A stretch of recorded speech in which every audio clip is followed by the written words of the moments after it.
The WAZER team contacted me and told me about their new WAZER Pro and offered me a trade-in. And I decided to take that trade-in and sealed the deal for trading up from my desktop to the Pro model.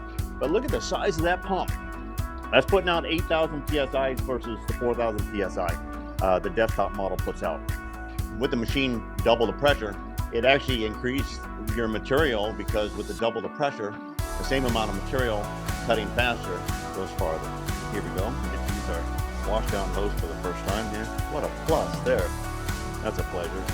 So this and this here now can be a repetitive location for parts to be cut. So what we have here is a piece of 3/8 stainless steel grade 316.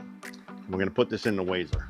So side by side, we're going to compare what I did on the WAZER and what I did on the plasma cam. But I had to babysit this one while it was cutting more than I had to babysit this one. Cutting what I already cut faster, less material, but I'm also interested in cutting thicker aluminum and also being able to get up to 3/8 stainless steel.